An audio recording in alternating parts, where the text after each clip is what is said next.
Pemirsa, meski tubuh terasa baik-baik saja, kadang kala tanpa diduga ada saja gejala yang menyerang kita seperti kram yang terjadi tanpa diduga. Sensasi rasa nyeri, pegal, dan kaku di bagian tubuh ini sebetulnya sangat familiar terjadi pada seseorang yang rutin berolahraga. Namun ada kalanya gejala ini juga menyerang di tengah waktu istirahat kita, baik malam maupun pagi.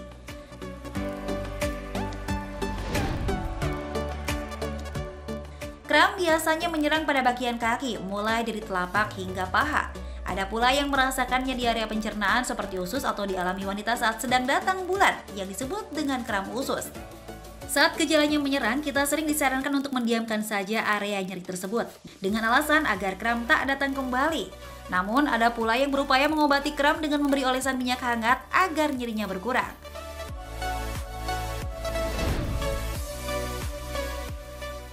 Sebetulnya apa penyebab kram?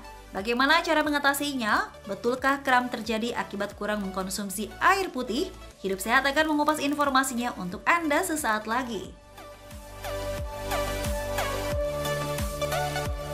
Masih bersama kami di Hidup Sehat, pemirsa. Itu tadi tayangan dari kram otot ya. Beda sama kesemutan loh pemirsa ya. Kalau kram tuh rasanya sakit gitu. Karena kalau misalkan aku pernah ngalamin ya, sakit banget sampai gimana? Aduh, ketarik-tarik banget gitu. Berarti ya. pengalaman pribadi ya? Pengalaman pribadi biasanya kalau waktu hamil dan terjadinya tuh biasanya kalau untuk aku nih malam-malam. Malam-malam gitu. ya. Nah, kalau aku sih pada saat olahraga kadang-kadang agak rasa tegang, ketarik, tapi bingung tuh antara kram otot atau kesemutan ya.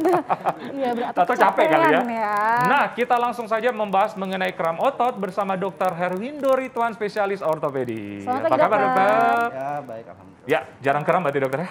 Jarang kram ya? Ya, udah langsung juga ya pada saat kadang olahraga ya. Paling sering ya, karena overuse kan. Oh, begitu ya. Berarti bener ya dokter ya, kalau misalnya olahraga itu sering kram otot? Iya, terutama pada saat kita overuse atau fatigue biasanya. Pada saat otot yang kita pakai itu berlebihan, dia akan jadi fatigue, dia akan lebih mudah terjadinya kram. Oh begitu, jadi kalau misalkan sebelum olahraga penting untuk stretching dulu sebelumnya. Jadi stretching memang diperlukan ya? Memang ya. Karena berarti mencegah ya akan mengurangi terjadinya kram. Baiklah, fakta mitos pertama dokter. Nah, katanya nih orang berusia lanjut dokter ini cenderung lebih sering merasakan kram otot. Ini fakta atau mitos dok? Mitos. Mitos? Oh, nggak lebih sering ya ternyata ya? Jadi kadang kram itu kita sering salah artikan dengan nyeri dan kaku.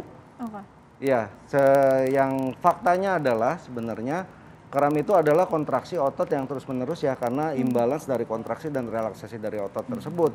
Nah, pada orang usia lanjut dia sering terjadi nyeri-nyeri pada tangan misalnya karena rheumatoid arthritis atau nyeri pada pinggang yang mereka sebutnya dengan kram. Padahal sebenarnya itu adalah nyeri otot dan kaku yang disebabkan oleh sesuatu yang lain. Jadi harus kita sebut itu sebagai mitos ya pada usia lanjut. Memang definisi kram otot kadang-kadang bingung ya? Iya, kadang orang bingung ya. Iya benar. Oke dokter, nah ini selanjutnya nih, kita kan lagi puasa nih dokter. Nah katanya dehidrasi saat puasa bisa memicu kram otot. Fakta atau mitos? Memicu, saya mesti jawab dulu fakta atau mitos ya? Cenderung kemana tuh dok? Bisa fakta atau bisa mitos? Bisa fakta. Jadi dulu kita bilangnya fakta dulu. Tapi beberapa studi yang ada terakhir justru menyebutkan bahwa dehidrasi itu tidak secara langsung menyebabkan kram. Jadi yang menyebabkan kram itu yang kita sebut sebagai altered neuromuscular control theory yang dimana di situ melibatkan mineral dan seperti kalsium, magnesium, potasium gitu. Jadi kekurangan elektrolit gitu dok? Kekurangan imbalance dari suatu elektrolit. Jadi dehidrasi apakah bisa berhubungan dengan kram? Bisa, tapi tidak secara langsung. Secara langsung karena kekurangan elektrolit tadi ya? Yes. Baik, kemudian fakta mitos berikutnya nih dokter. Peregangan otot. Nah, ini dapat membantu meredakan rasa sakit yang disebabkan karena kram otot. Ini fakta atau mitos, dok? Itu fakta ya. Fakta, jadi justru pertolongan pertama pada terjadinya suatu kram adalah stretching. Ya. Pertolongan pertama? Contohnya saya nih dokter, misalnya apa ya sering? Kaki ya, betis ya? Paling sering di betis, di otot calf ya, atau kita sebutnya otot betis ya. Misalnya sekarang tuh dokter saya lagi kram banget nih, tiba-tiba. Misalkan lagi jogging. Lagi jogging terus tiba-tiba kram nih. Apa yang harus Yang pertama kita lakukan, jadi kan otot kaki itu kita bagi dua ya, ada depan, ada belakang. Yang paling sering yang belakang. Yang belakang ya? Pada saat dia kram, dia terjadi kontraksinya terus-menerus. Ya. Ya, itu sakit sekali sehingga posisi kaki kita seperti ini ya. Oke. Ya. Jadi yang kita harus lakukan, kita harus lawan dari kontraksinya itu dengan stretching. Kita angkat tumitnya seperti ini. Kita stretch untuk kembali. Berapa lama dokter stretchingnya? Stretchingnya biasanya 15-30 menit tergantung durasinya dari si kram itu sendiri. Berarti sampai keramnya mereda? Sampai keramnya mereda. Dan sebaiknya setelah dilakukan stretching, aktivitas joggingnya dihentikan dulu. Gitu, jangan dilanjut lagi karena keramnya akan terus berulang tuh sampai aktivitasnya selesai. Oke. Nah dok, kalau misalkan aku tuh dok, waktu pas lagi hamil ya dok, ya itu paling sering juga di betis tuh dok tuh. Nah itu gimana caranya dok, kan stretching juga agak susah ya kalau ibu hamil stretching. Kehalangan sama perut. Kehalang gitu perut kan. ya. Gimana tuh dok? Nah itu bisa kita minta bantuan dinding sebenarnya ya. Dinding, oke. Kita tempatkan posisi kakinya dengan dinding. Oh iya. Ya, ini ujung kaki kita dorong dan kita dorong badan kita ke depan ke arah dinding. Baik. Ya, sehingga dia merelaksasi otot bagian belakang kita. Stretching berarti melawan dari kontraksi. Melawan dari kontraksi. Tapi itu lagi akut-akutnya nyeri, bisa langsung stretching dokter? Bisa, justru harus dilawan. Oh, harus stretching. Jadi lambat laun justru akan merelaksasikan dia akan otot, merelaksasi jadi nyerinya berkurang ya. Sehingga nyerinya jadi berkurang. Kalau misalkan dipijit nih, kan kalau misalkan yang belum tahu nih, katanya kan juga ada yang bilang kan, pijit aja pijit, belum tahu stretching nih. Kalau pijit itu boleh nggak sih dok? Atau apa yang tidak boleh dilakukan ketika kram? Pada saat kram, pijit secara langsung dia akan menambah kontraksi si otot karena kita stimulasi lagi si ototnya untuk melakukan kontraksi ya pada saat dia. Iya, jadi secara langsung nggak. Tetapi setelah selesai kita stretching, si otot kembali relaksasi. Boleh dilakukan masase, boleh dilakukan pemijitan. Itu dianjurkan? Atau malah nggak usah sama sekali? Dianjurkan, karena begini, tubuh kita itu mengolah protein jadi energi ya, ADP, ATP, dia rubah jadi energi. Tapi dia punya suatu produk akhir dari energi tersebut yang kita sebut asam laktat, asam urat, dan lain-lain. Nah, pada saat aktivitas berlebih, asam laktat itu disimpan di sela-sela otot. Jadi kita pada saat kita olahraga berlebih ya, semakin banyak asam laktat yang disimpan di otot. Ya, karena banyak disimpan di sela-sela sel otot, dengan pemijitan, dengan masase, asam laktat tersebut akan lebih mudah diurai dan dipecah untuk kembali ke dalam aliran darah.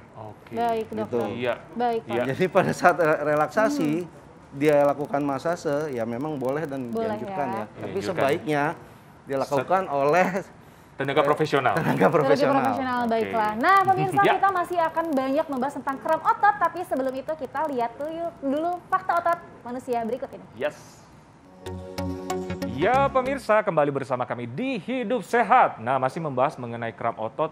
Tadi kita juga sudah membahas bagaimana penanganan atau mengatasi segera penanganan dari kram otot yang di bagian kaki ya, dokter ya. Masih bersama Dokter Arianto ya dan Dokter Sasa tentunya. Iya, betul sekali. Oke, nah fakta mitos berikutnya nih dokter, langsung aja. Penyempitan pembuluh darah yang menyalurkan darah menuju kaki juga bisa menimbulkan rasa sakit seperti kram otot. Fakta atau mitos? Rasa sakitnya fakta. Rasa sakitnya berarti fakta. mitos ya sebenarnya. Ya, jadi pada mungkin yang disebutkan tadi varises ya. Ya, tergantung seperti suatu penyakit varises misalkan. Ya, contohnya seperti itu, Dok. Ya, memang varises kadang memang menimbulkan nyeri juga. Ya, dan karena tidak adanya kelancaran dalam peredaran darah di tungkai bawah tersebut menyebabkan sirkulasinya untuk mengurangi si asam laktat dari otot menjadi berkurang, sehingga dia akan mudah menimbulkan kram juga. Jadi itu fakta pada varises lebih mudah menimbulkan kram, itu merupakan fakta juga sebenarnya. Tapi nyerinya mungkin tidak sama. Tidak sama. Baik dokter. Nah itu kan kalau kram otot itu kan cenderung dibilang agak mudah diatasi lah ya dokter ya. Maksudnya banyak terjadi di masyarakat. Nah apakah ada kram otot yang perlu diwaspadai oleh masyarakat nih dok? Nah jadi beberapa hal yang perlu kita perhatikan ya pada saat terjadi kram otot, di mana kapan kita harus mencari pertolongan medis. Ya, satu adalah apabila kramnya itu terjadi terus-menerus dan berulang, dan intensitas durasinya pada saat terjadi berikutnya itu lebih lama. Berapa lama tuh dokter? Biasanya sih dia di dalam hitungan menit selesai ya seharusnya. Biasanya. Tetapi apabila dia terjadinya sering dan terjadinya durasinya tambah lama, segera cari pertolongan medis ya atau berobat konsultasi kepada dokter. Dibilang lama tuh kayak misalkan 10 menit itu termasuk? Ya 10 menit itu termasuk lama, dia terjadi terus menerus. Atau dia dengan bantuan stretching atau tidak membaik.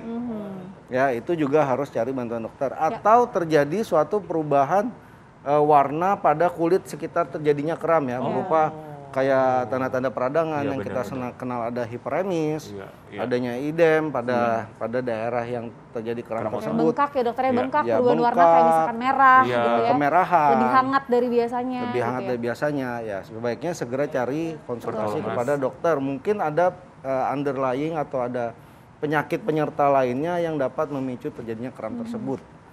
Nah, kalau wanita kan ada cerita kram khusus nggak saat ini ya? Maksudnya sedang menstruasi ya biasanya ya, sedang haid ya dokter biasanya suka kram perut gitu kan ya. Membeda. Iya.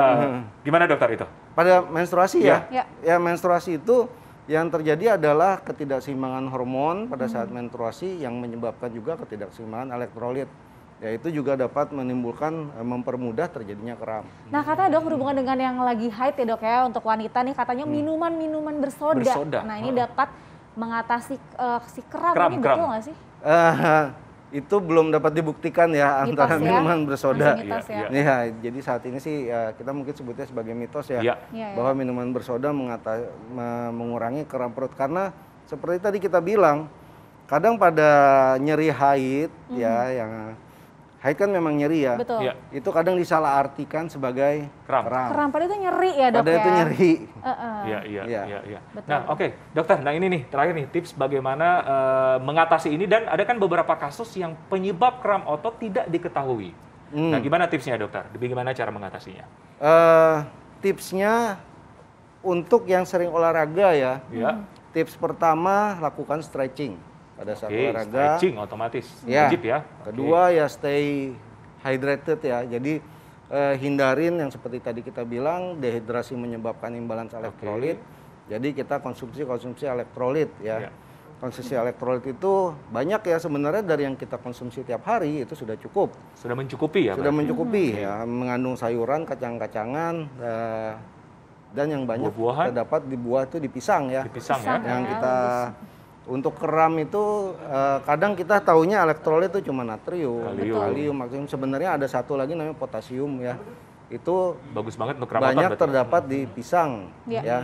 Yang kita perlukan per hari sebenarnya untuk wanita itu sekitar 2.400 sampai 2.600 mg. Kalau pada pria 3.400 mg itu sudah cukup sih sebenarnya. Oke. Jadi konsumsi yang tadi ya. Terus ada lagi dokter? Tetap stretching.